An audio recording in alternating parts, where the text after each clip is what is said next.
안녕하세요. 와이메커 여러분. 레버런트 러셀의 나는 왜 기독교인이 아닌가? 두 번째, 나의 종교는 문명에 유용한 공헌을 하였는가? 제목으로 우리 함께 하고 있습니다. 자, 오늘은 기독교와 성에 대해서 첫 번째 시간으로 함께 시간을 함께 듣는 시간을 갖도록 하겠습니다. 기독교와 성.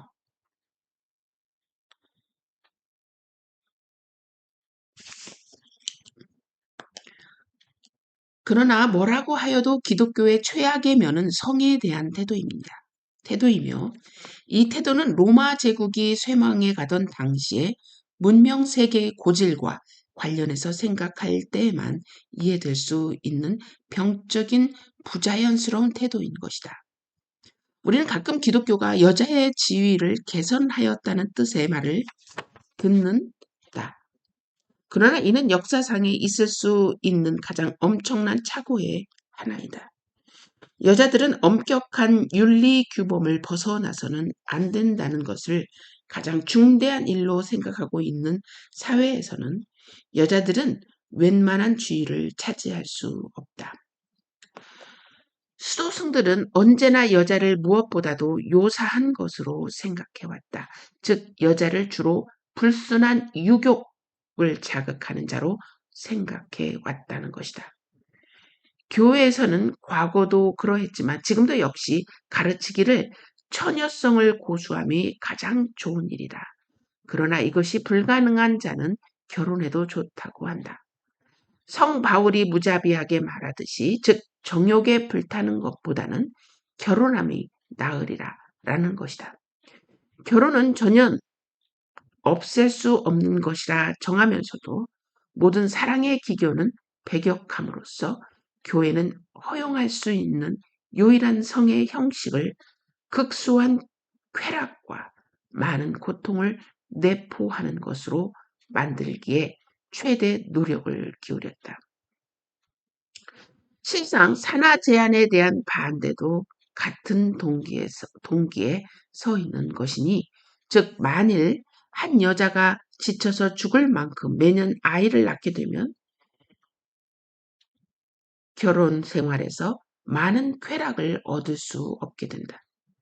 따라서 산하 제한을 배격해야 한다는 논리인 것이다. 기독교 윤리에서만 찾아볼 수 있는 죄 관념은 막대한 해독을 끼치는 것의 하나이다. 그 까닭은 사람들에게 자학의 길을 열어주며 이것이 정당할 뿐 아니라 때로는 고귀한 것이냐 믿게 하기 때문이다. 매독 예방에서 하나 예를 들어 보기로 하자. 우리가 알기로는 미리 예방하면 이 병에 걸릴 염려는 없다고 한다. 그러나 기독교인은 이 사실을 널리 알리는 것을 반대하고 있으니 즉 죄인은 벌을 받는 것이 당연하다는 주장에서이다. 이 주장이 지나쳐서 그 죄인의 아내가 아이들까지도 벌을 받게 하려고 한다. 오늘날 세계에는 죄인은 벌받아야 한다는 기독교인의 생각이 없었던들 태어나지도 않았을 수천 수만의 유전성 매독 환자가 있다. 나는 이러한 악마적 잔인성을 갖는 교리가 어떻게 훌륭한 도덕적 효과를 지니는 것으로 생각되는지 알 수가 없다. 비단 성행동뿐만 아니라 성 문제에 관한 지식에 대해서도 기독교인의 태도는 인류 복리에 위험하다. 공정한 태도로서 이 문제를 다소라도 연구해 보고자 한 사람이라면 누구나 알고 있는 것은 기독교인이 인위적으로 어린이들을 성에 대해서 아무것도 모르게 하는 것은 그들의 정신적, 육체적 건강에 극히 해로우며 대부분의 아이들처럼 부족당한 이야기를 통하여 이 지식을 얻게 되면 성이라는 것은 원래 좋지 못한 것이며 멸시의 대상이라는 태도를 가지게 된다는 사실이다. 때로는 알아서 좋지 않은 일도 있을 수 있다는 견해를 나는 옹호할 여지가 있다고는 생각지 않는다. 지식을 얻는 길 앞에는 어떤 사람, 어떤 연령에 대해서도 경계선을 쳐서는 안 된다고 본다. 그러나 성지식이란 특수 경우에는 대부분의 다른 지식의 경우보다 경계선을 쳐야 한다는 이론이 훨씬 강하다. 누구도 사람은 무엇을 배웠을 때보다 그것을 모르고서 현명하게 행동할 가능성이 훨씬 적으며 어린 사람들이 중대한 문제에 대하여 자연스러운 호기심을 갖는다고 해서 그들에게 죄악감을 갖게 한다는 것은 우스운 일이다. 소녀는 다 기차를 좋아한다. 그런데 그 기차를 좋아하는 것은 나쁜 일이라고 그들에게 말한다고 하자. 또 기차를 타고 있을 때나 정거장에 닿았을 때 그 소년의 눈을 붕대로 감는다고 하자. 또 그의 앞에서는 기차라는 말조차 쓰지 못하게 하고 그가 이곳에서 저곳으로 타고 가게 된 그 방편에 대해서는 이를 알 수 없는 신비 속에 묻어둔다고 하자. 그렇다고 그 결과가 기차를 좋아하지 않게 되느냐 하면 그렇지도 않고 반대로 그 소녀는 더욱 더 좋아하게 되면서도 병적인 죄악감을 가지게 된다. 왜냐하면 그는 이런 관심은 옳지 못한 것으로 그는 듣고 있기 때문인 것이다.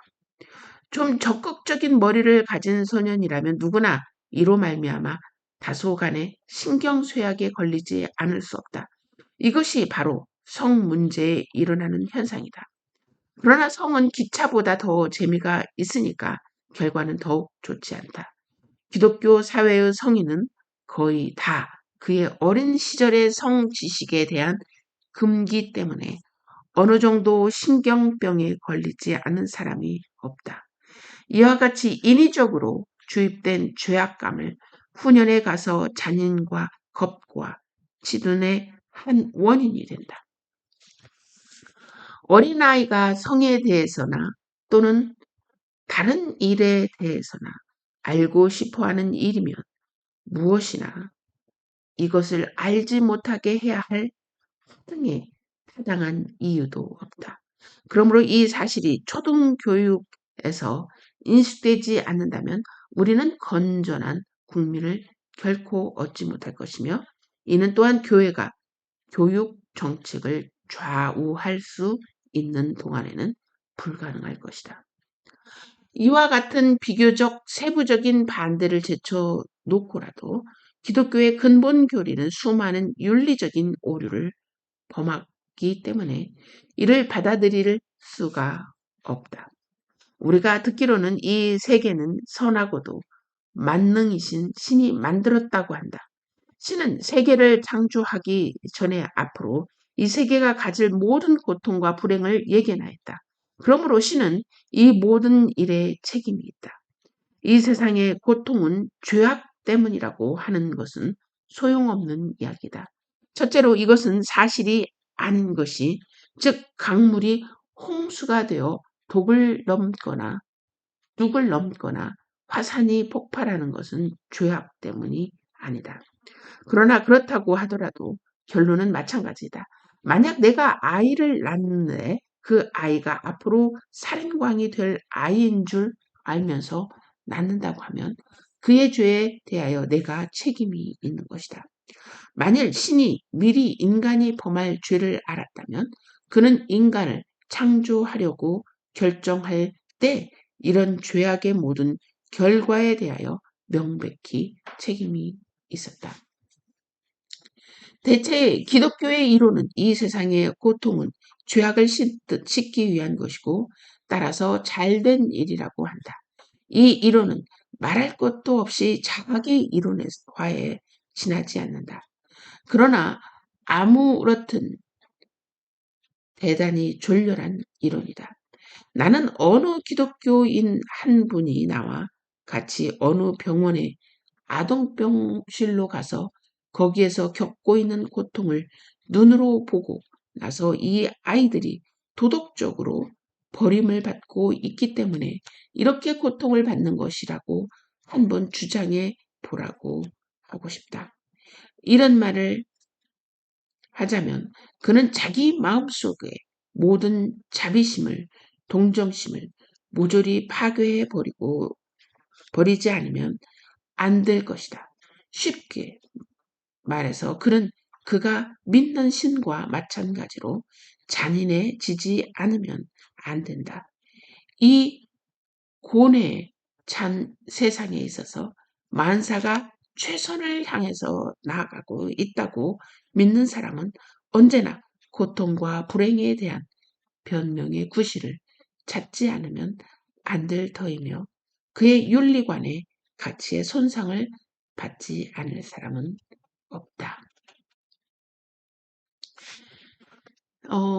비록 이 러셀은 기독교의 성 문제를 이야기했지만 결국은 인간의 고통의 문제를 가지고 와서 그 인간의 기본 이 고통에 이 이렇게 될 줄 알면서도 창조하신 그 하나님을 모든 문제의 근원으로 책임의 원인으로 돌리고 있습니다. 지금 이 기독교와 성에서 이 러셀이 이야기한 이 논증을 한꺼번에 여러분에게 어, 다른 의견을 제시하기에는 너무 광범위하고요.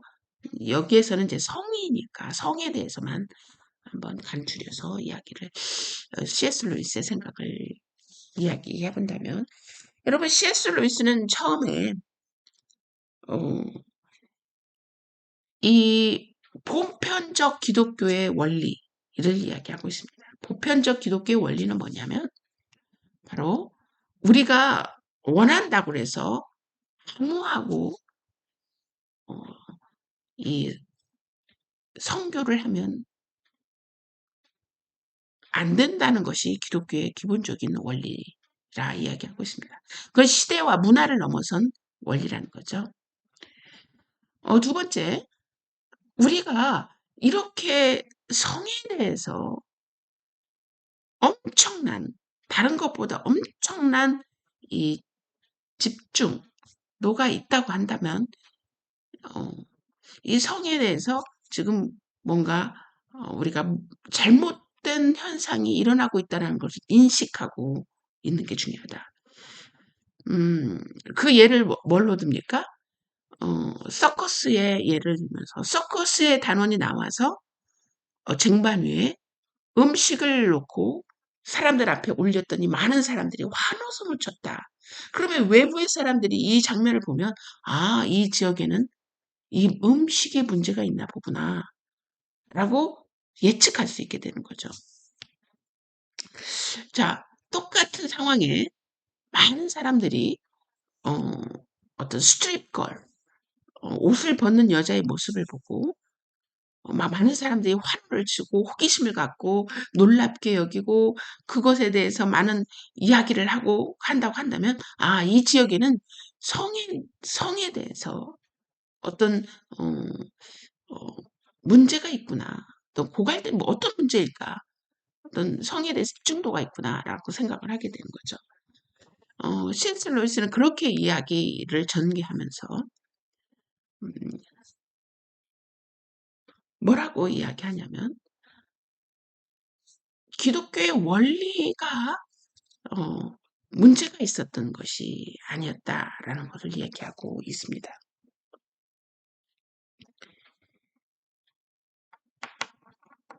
여러분, 구약과 우리가 신약을 통틀어서 본다면 하나님께서 우리에게 이 성에 대해서 지도해 주신 대로만 우리가 순종했더라면 오늘날 그렇게 폐쇄된 사회에서 있었던 문제, 또 오늘날 이렇게 개방된 사회에서의 오늘날 문제. 이 러셀은 이 폐쇄된 사회의 성의 문제가 이렇게 문제가 심각한 것은 기독교가 모든 것을 금지해 왔기 때문입니다. 라고 이야기하고 있는데 오늘날 이렇게 개방된 사회에 오늘날 이 성에 대한 문제가 없습니까? 그렇지 않죠? 결국은 하나님께서 우리에게 어, 가이드라인을 주신 대로만 우리가 행해졌다면 우리는 그 가이드라인을 따라본 적이 없습니다. 그렇죠? 지금 러셀이 이야기하고 있는 거는 하나님께서 우리에게 주신 가이드라인이 아니라 소위 음, 기독교라고 하는 어떤 조직에서 만든 가이드라인에 지금 러셀이 지금 거기에 대해서 불만을 얘기하고 있는 건데요. 우리가 구약과 신약을 통틀어서 하나님께서 우리에게 주신 성에 대한 가이드라인을 우리가 좀 더 연구해보고 좀 더 보면서 그 가이드라인에 따라 쓴 적이 없기 때문에 사실 러셀이 기독교에 대해서 비판하는 걸 가지고 하나님이 잘못되었다라고 이야기하기는 아직 우리가 어렵다. 그러면 기독교가 이야기하는 소위 말하면 하나님이 이야기하는 성의 가이드라인은 무엇이었는가를 우리가 좀 더 구체적으로 알 필요가 있겠죠.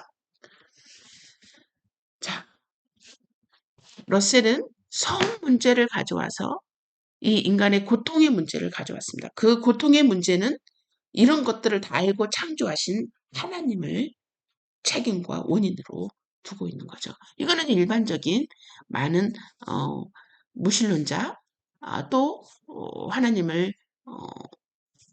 반대하는 사람들의 기본적인 루트입니다. 그럼에도 불구하고